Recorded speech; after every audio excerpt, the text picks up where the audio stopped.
Republican presidential candidate, Texas Congressman Ron Paul, joins me now from New Hampshire, where he is campaigning. Congressman Paul, welcome. Good to have you here today. Thank you, Martha. Good to be with you.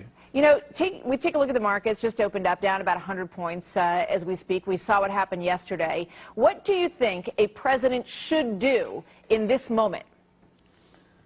Well, at this moment, you can't do things in one moment, but a plan or a program has to be to redirect the economy. We have to get rid of the conditions that created our monster of this recession that is ongoing.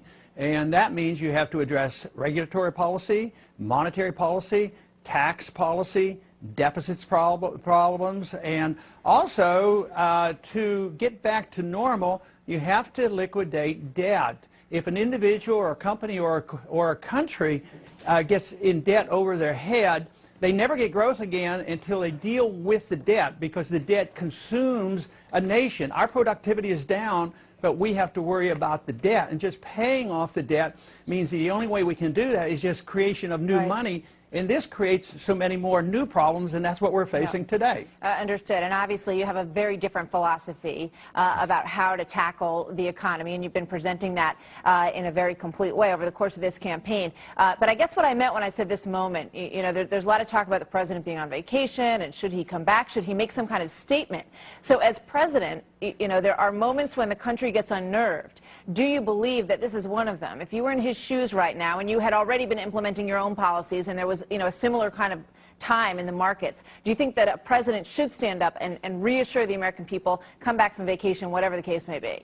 Well, the most important thing is the president tell them the truth. If we're in trouble and we have to change policies radically, like I've just mentioned what we should do, you have to come clean. You have to tell them that this is a debt problem, when this is what we have to do. We have to change foreign policy, monetary policy, and all these things. So telling the truth is the first step. If people know you're telling the truth and that you're going to reform it and have new policy, this is the only way you can start to reassure people and get their confidence back. But if you keep fibbing around and saying, oh, all we need to do is have another QE2 and QE3, and all we have to do is print more money and bail out and have another stimulus program, people don't believe that anymore. So I would say somebody standing up in a leadership position telling the American people the truth would be the best thing to get things turned around. All right, let's take, you're in New Hampshire right now campaigning. Let's take a look at how this poll shows things stacking up in New Hampshire. And you've had a very focused approach this time around, slightly different than last time, focusing on Iowa, New Hampshire, Nevada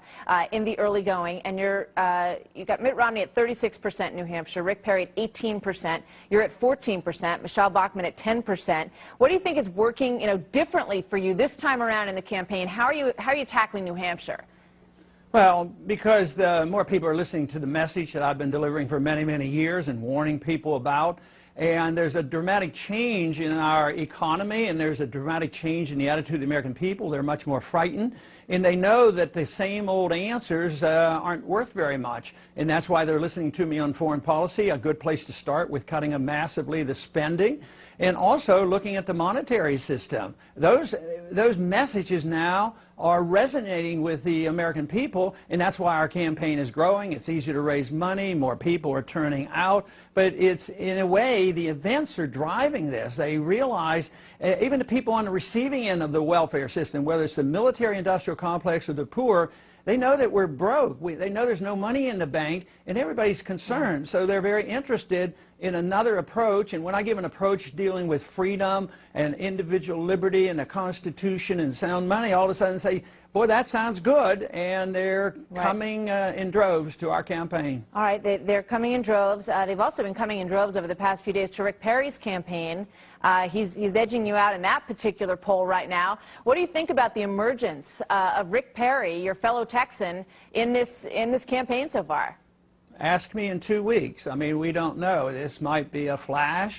Who knows what it is? And you know, I don't think it's a surprise. Everybody knew he was coming in. He's governor of a big state, so he will, you know, get some credibility just for that. So there's many have entered this race, you know, over the past year. They come for a few months or so, and then they leave, and they get a lot of publicity. You think he's in this for just a short time? No, I'm saying that he may not, in 2 or 3 weeks, people will have asked him a lot more questions, Yeah. and his views will be more well known, and then you have to ask about, you know, the significance of his entering. For me, the significance is that he doesn't threaten my campaign, our campaign, because his views are more conventional, they're more status quo, they're more part of the whole system, so he doesn't talk about bringing troops home or any of these things. So Well, I think that, I think he will dilute the other votes in the opposition to our campaign. You say he's going to be asked a lot of questions, and I want to ask you about this because one question surfaced in the Austin Chronicle. And that question was in the form of an ad that is said to be from a Ron Paul supporter. And the question is, have you ever had sex with Governor Rick Perry? And it goes on to say, are you a stripper, an escort, or just a young hottie impressed by an arrogant, entitled governor of Texas? What's your response? What's your campaign's response to this coming from one of your supporters? Well, I don't know how something like that qualifies as a question on national TV, as if it's something serious. So I would say that it speaks for itself, and for me to address, I don't know anything about it. This is news to me. For me to address that would give it too much credibility, and I think bringing it up gives it way much more credibility than it deserves. It's rather silly. How can this be a significant issue in a presidential race? So I don't place. So you haven't, you didn't, this ad never came up in your discussions with your campaign. Did you ever ask anybody, you know, well, who is this guy? And he's saying he's my supporter. It never has been discussed among your campaign. No, insignificant, silly things. We don't waste a whole lot of time on things like that. What do you make of the sort of back and forth between the Perry folks and the Bush folks in your home state of Texas? Well, I think that is interesting because their political views are pretty close. So I didn't know a whole lot about that. I don't get into the intrigue of personalities. So I think it has political significance, but I don't know much about that. I didn't know that actually was going on. Well, so in terms of this ad, and I know you think it's no big deal, but before I let you go, would you encourage this person to stop saying that he's one of your supporters as he run, you know, in the framework of running this ad? Well, that would invite me to look at hundreds of thousands of people who say and do things and express themselves, that I have to monitor them and check out everything that's on the internet and decide. No, my first impression would be, why pay attention to it? Why give it credibility? So, no, I'm not going to engage myself in that, because I would be worrying about those kind of things, because there's a lot of things going on like that in a lot of campaigns. So I can make comments. I could study that ad and you know, and you know, make a comment on it.